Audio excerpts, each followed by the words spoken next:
push disinformation and misinformation doesn't happen just in our law schools. It's happening in Congress, and it leaves the heavy lifting to people like you and other Democrats in Congress to stop-gap the lies. Is there anything that can be done, though, to stop what happened, for example, this week with Dr. Fauci in Congress? Is there anything to do to make sure that doesn't happen in the halls of Congress?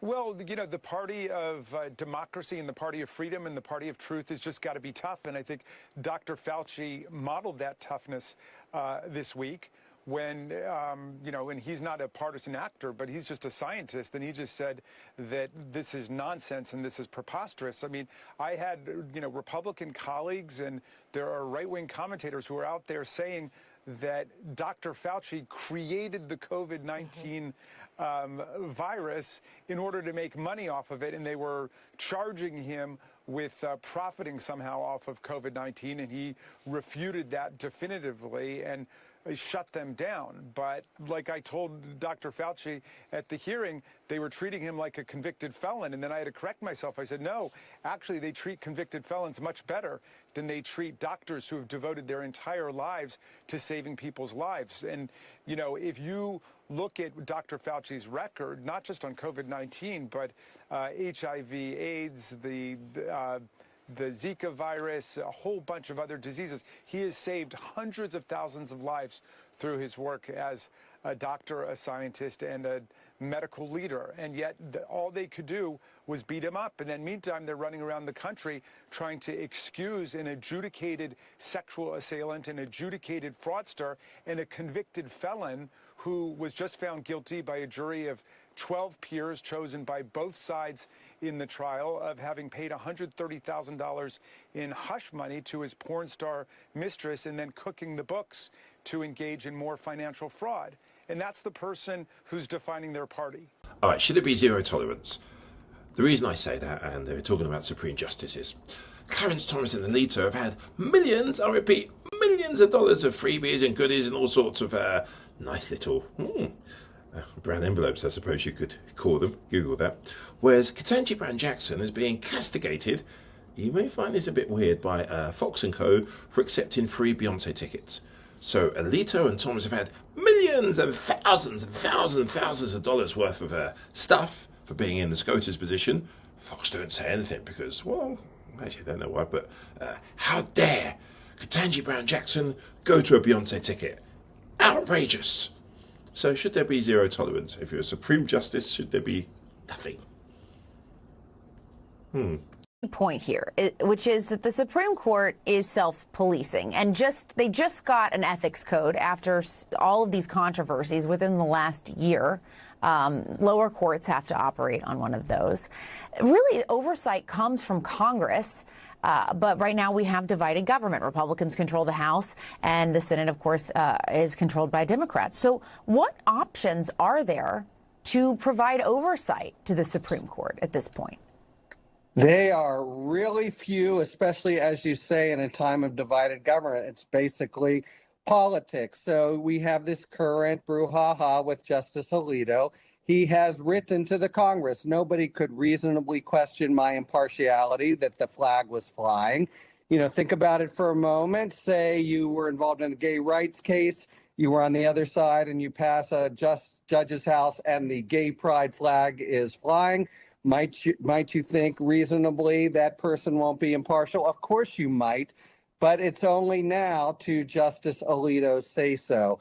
And it will remain that way. The only real thing a Congress can do is kind of shine a light on it in individual instances. But even this new code, it will be to them. There are essentially no tools. I know there's talk on the Hill, and they can have hearings and investigate. But short of impeachment, there are very few tools to actually force the Supreme Court to hew to its own, not just its own, the code of ethics that every judge, federal judge, complies with in the federal system. Right. It's a problem.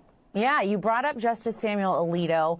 I do want to ask you specifically about him. A former neighbor of his is questioning the justice's explanation for that upside-down American flag that you mentioned that was seen flying at his Virginia home in 2021. And you mentioned the letter that he wrote to lawmakers. He said it was in response to, quote, a very nasty neighborhood dispute. But the neighbor said this. We can listen.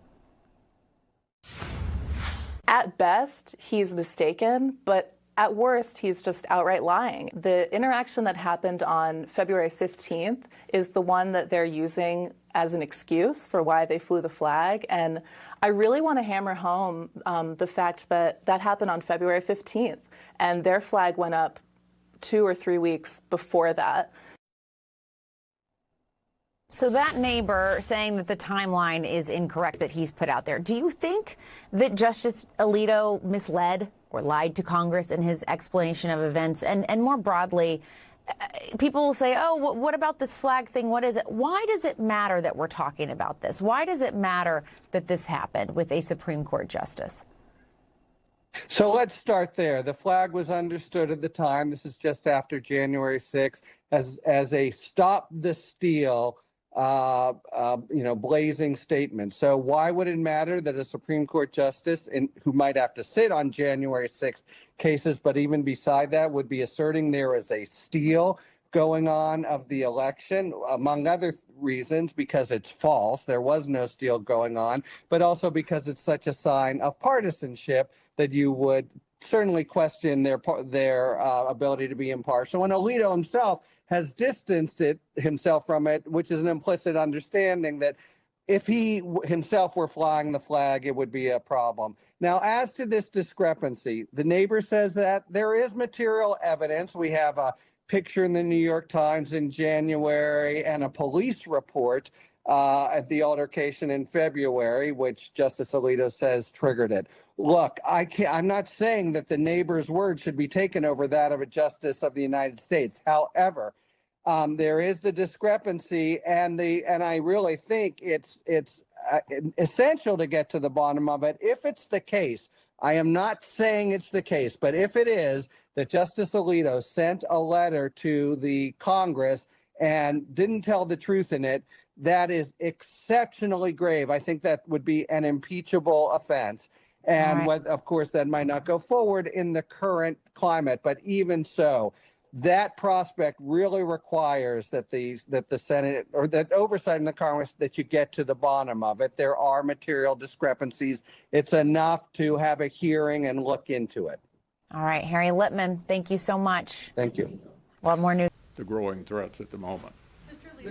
It doesn't bother me. Has it bothered you? Has there been blowback on Barron because he's younger and more vulnerable? It's not easy, and he's a great kid. He's a good student. He's got accepted to different colleges. He's got some of those colleges. All of a sudden, they're rioting all over the place. You're saying, but he's a good boy. He's a tall boy. He's very tall. He's very tall, and he's a great kid. He's a good-looking kid, and he's going to be going to college, but he doesn't say it. And I think he doesn't say it because he doesn't want to hurt me, and he thinks it's possibly a hurtful conversation. But it has to affect my family. And I think that's really unfair because I have a very good family. I have good kids. I have a wonderful wife. I mean, it's not easy for her to read this kind of stuff. That's fake. That's fake stuff. But that's the way it is. It certainly is not a good thing. And it affects me more than it would if it were just about me. I wish it could be just about me. How's she holding up through all of this? I think good, but I don't think it's an easy thing for her. And I think if it wasn't good, she wouldn't want to tell me about it, to be honest with you, because, she sees that I'm fighting like hell. I'm trying to become president and make America great again. That's what we're going to do. We're going to make America great again. They put tremendous obstacles in our way, including the 20 million people that are going to be in here by the time this guy gets out. It's an election we have to win. We're not going to have a country left if we don't win this election.